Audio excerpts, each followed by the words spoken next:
BLA ने इस हमले में 30 से ज्यादा पाकिस्तानी जवानों के मारे जाने का दावा किया है। इस जोखिम भरे ऑपरेशन को बीएलए की खास मजीद ब्रिगेड ने अंजाम दिया।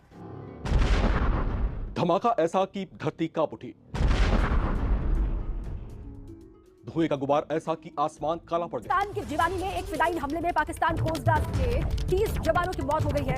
वहीं बड़ी संख्या में सुरक्षाकर्मी घायल हो गए हैं। बड़ी खबर ये सामने आ रही है, ये हमला पाकिस्तान कोस्ट गार्ड के एक शिविर पर किया गया, जिसमें पाकिस्तान कोस्ट गार्ड के जवान मौजूद थे। बलूचिस्तान में सबसे सुरक्षित माने जाने वाले रणनीतिक इलाके ग्वादर में जो हुआ, उसने इस्लामाबाद से लेकर बीजिंग तक हड़कंप मचा दिया। क्या पाकिस्तान के नक्शे से बलूचिस्तान का नाम मिटने वाला है या फिर पाकिस्तान खुद इतिहास के पन्नों में दफन होने जा रहा है? पाकिस्तान के अंदर बलूचिस्तान में बीएलए यानी कि बलूच लिबरेशन आर्मी ने ये दावा किया है कि सुसाइड कमांडो अटैक में पाकिस्तान कोस्ट गार्ड के 30 से ज्यादा पर्सनल उन्होंने मार गिराए। बीएलए यानी कि बलूचिस्तान लिबरेशन आर्मी के मजीद ब्रिगेड ने पाकिस्तानी कोस्ट गार्ड के किले जैसे कैंप को बारूद से उड़ा दिया। दावा तो ये भी किया जा रहा है कि 30 से ज्यादा पाकिस्तानी सैनिक इस हमले में ढेर हो चुके हैं। तो बलूचिस्तान लिबरेशन आर्मी और तहरीक तालिबान पाकिस्तान लगातार मुनीर की सेना और सुरक्षा बलों को निशाना बनाकर उन्हें बम धमाकों में उड़ा रहा है। उधर रही सही कसर अफगानिस्तान तालिबान पूरी कर रहा है और पाकिस्तान को भारी नुकसान पहुंचा रहा है। अताउल्लाह बलोच नाम का एक फिदाइन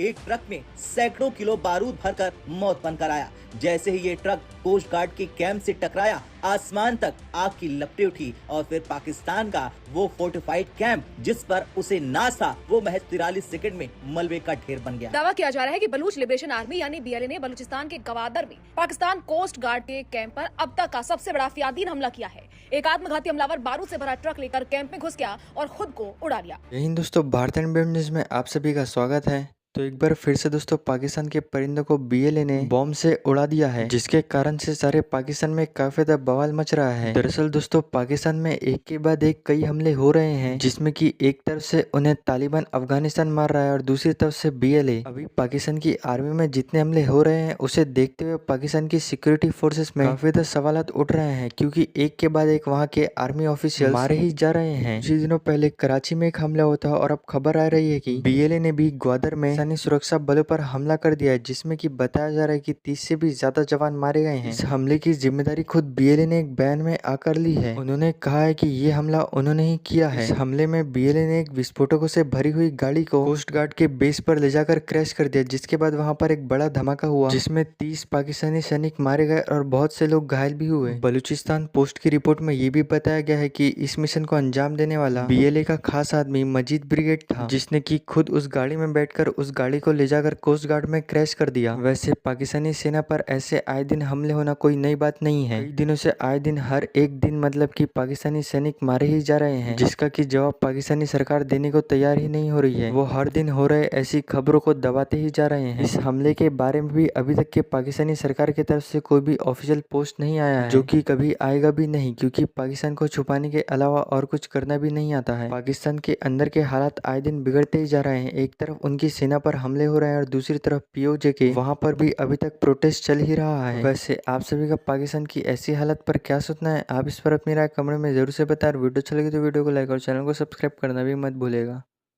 एक बार फिर बीएलए ने जो है वो अटैक किया है और तकरीबन 30 के करीब लोग या सिक्योरिटी फोर्सेस के लोग जो है बताया जा रहा है कि उनकी जानें गई हैं। पाकिस्तान टीवी चैनल्स फिलहाल खामोश हैं, कुछ नहीं बताया जा रहा। इधर उधर से अगर सोशल मीडिया पर आप देखें तो 4 या 5 ऑफिशियल्स की बात की जा रही है, उससे ज़्यादा बात नहीं बताई जा रही। लेकिन डेफिनेटली बलूचिस्तान में इस वक्त हालात जो हैं वो पहले से कहीं ज़्यादा ख़राब हो चुके हैं। कई वीडियो और फुटेजेस ऐसे हैं जो आपको सोशल मीडिया पर देखने को मिलेंगे और यहाँ पर हम नहीं दिखा सकते, क्योंकि ज़ाहिर है वायलेंस उसमें दिखाया गया है जिसकी परमिशन नहीं है यूट्यूब पे।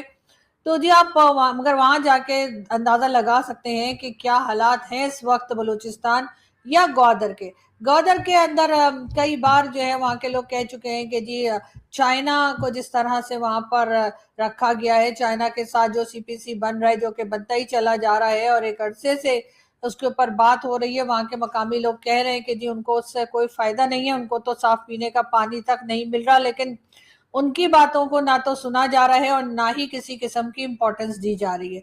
यही समझा जा रहा है कि जी कमजोर लोग हैं, क्या कर लेंगे, 2-4 दिन या कुछ अरसे इसी किस्म के प्रोटेस्ट होता रहेगा और उसके बाद वही होगा जो पाकिस्तान के स्टेट से आएगी। लेकिन ये सोच जो है कहीं जाकर गलत भी हो सकती है। इस वक्त भी बीएलए ने जिस तरह से अटैक किए हैं और वैसे पहले भी अटैक करते रहे, उनको कह देने से कि ये तो टेरर ऑर्गेनाइजेशन है जो कि कहा गया, और उसके बाद अमेरिका से भी ये कहला दिया गया या यूएन में भी की लिस्ट में भी जो है कहा गया है कि जी बीएलए के लोग जो हैं वो टेरर ऑर्गेनाइजेशन है। तो टेरर ऑर्गेनाइजेशन तो टीएलपी भी है, टेरर ऑर्गेनाइजेशन तो हाफिज सईद की जमात भी है, और उसी के साथ मसूद अजहर और दाऊद इब्राहिम और एक लंबी लिस्ट जो गिनाई जाती है, उनमें से बहुत से लोग हैं जो कि कह लीजिए कि टेरर ऑर्गेनाइजेशन को न सिर्फ ये कि हेड कर रहे हैं बल्कि उनके जरिए कई जगह पर नुकसान भी पहुंचा चुके हैं। अगर हम हाफिज सईद की बात करें तो जी हाफिज सईद को जो पाकिस्तान ने 31 इयर्स की जेल दी है, हाउस अरेस्ट है वैसे वो, लेकिन कहा यही जा रहा है कि जी हमने उसको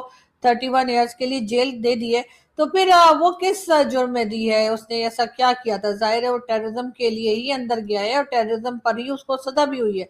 लेकिन अनफॉर्चुनेटली हम उससे ज्यादा कुछ नहीं कर रहे। हम उसको उसके बाद यही कह देते हैं अक्सर हमें से उठ करके जी नहीं जी वो तो हाफिज सईद तो ना टेररिस्ट है ना ही उसने कुछ गलत किया है, और कई तरफ से हम जो है वो भारत के कई इल्जाम जो है उसको भी हम ना कर देते हैं या उससे भी हम साफ इनकार कर देते हैं। और हमारा यही कहना होता है कि नहीं जी हमारे लोग जो हैं वो ना तो कोई टेरर करते हैं और ना ही उस बारे में सोचते हैं। हम तो खुद विक्टिम है, इस किस्म की बातें जो है वो हम करते चले जा रहे हैं। और इस वक्त भी जो कुछ बलूचिस्तान या गवादर में हो रहा है उसके लिए भी शायद पाकिस्तान अब यही कहेगा कि जी हम तो खुद विक्टिम है और देख लीजिए कि गवादर में क्या हो रहा है और ये देख लीजिए बलूचिस्तान में क्या हो रहा है। और फिर हमने जिस तरह के नाम रखे हुए हैं यहाँ पर यानी टेरर ऑर्गेनाइजेशन के, या अगर कोई टेरर अटैक होता है तो हम कभी फितना उल हिंदुस्तान और कभी फितना उल ख्वारिज और इस किस्म के नाम हमने रखे हैं। और फिर हम ये भी चाहते हैं कि भारत के साथ हमारी बातचीत हो। खैर भारत के साथ हमारी बातचीत कैसे हो इस पे भी हम आगे बात करेंगे, लेकिन इस वक्त अगली न्यूज की तरफ चलने से पहले मैं यही कहूंगी कि बलूचिस्तान हो चाहे कश्मीर, आजाद कश्मीर, पीओके या केपीके या पाक अफगान बॉर्डर, हर तरफ जो है एक तरह की आग लगी हुई है, हर तरफ जो है वो टेंशन बढ़ती चली जा रही है।